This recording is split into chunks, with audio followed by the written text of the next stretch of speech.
Hi everyone, this is Rajkumar D, Assistant Professor from Department of Information Technology, Dr. SNS Rajalakshmi College of Arts and Science. In this video lecture, we are going to discuss about TCP/IP networking. So TCP/IP stands for Transmission Control Protocol, Internet Protocol. It is a suite of communication protocols used to interconnect devices on a network. It forms the foundation of Internet and most local networks. Key protocols used in this topic is the Transmission Control Protocol and Internet Protocol. This Transmission Control Protocol is responsible for ensuring reliable data transmission, and it happens by breaking down the messages into different packets, and the packets are numbered, sent along a network, and it is resent in case of any network failures or packet failures. By ensuring this, a reliable transmission happens. So it breaks down the data into packets and then reassembles at the destination. It also ensures that error checking and retransmissions of lost packets, if any. Internet Protocol handles addressing and routing of packets across the network. The most common version to be used today is IPv4, though thousands become prevalent as IPv4 is going to run out. So there are five different protocols layers involved in these functions. First one is the application layer. So this is where the end user applications resides, that is the web browser, email, and the different client networks. So the interaction with the network protocols here include HTTP, FTP, SMTP, DNS, etc. The second one is the transport layer. So this layer is responsible for end-to-end communication.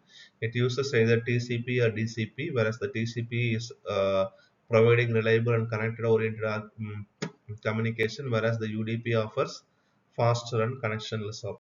The next one is the internet layer. This layer deals with logical addressing and routing.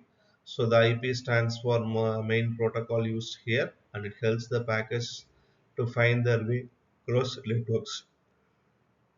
Next one is the link layer. That this layer deals with the physical addressing, that is the MAC addresses and access to the physical medium with the help of either Ethernet or Wi-Fi infrastructure. Next one is the IP addressing. So IP addressing is the method used to uniquely identify devices on a network. It ensures that the data sent over the network reaches the correct destination. We have two versions of IP addresses commonly in use today. First one is the IPv4 and next one is the IPv6. IPv4 addresses are 32-bit numbers. It is divided into octets, each containing 8 digits, and it is written in the decimal notation. For example, 192.168.11. So here the address is broken into two different portions. First one is the network portion, which identifies to which network where the device belongs to. Second one is the host portion. It identifies the specific device on that network. So IPv4 uses five types of classes. Class A, B, C, D, E. So the class A, it works with the larger networks. Class B for medium-sized networks. The class C is accommodated for small networks. Class D, it comes under multicast addressing techniques, and Class E, which is futurely used. It is reserved for future use. So here we have given a sample examples. Class A, it's 10.0.0.0 to 10.255.255.255.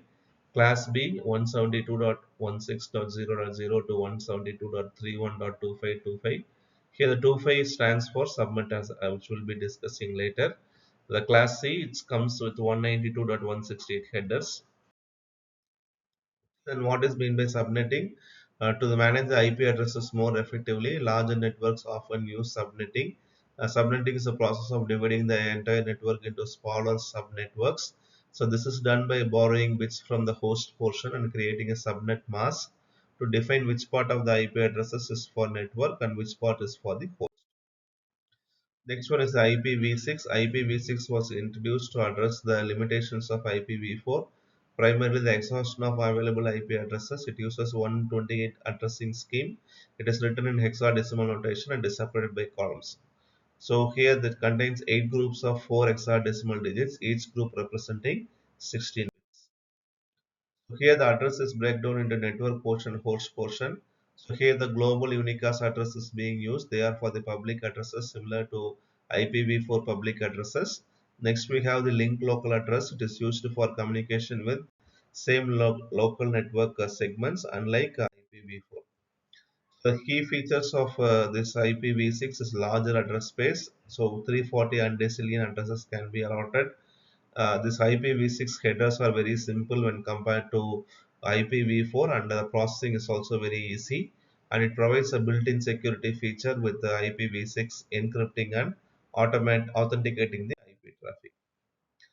With this we come to the end of the session. I hope it is very useful for you. Let us meet in the next session.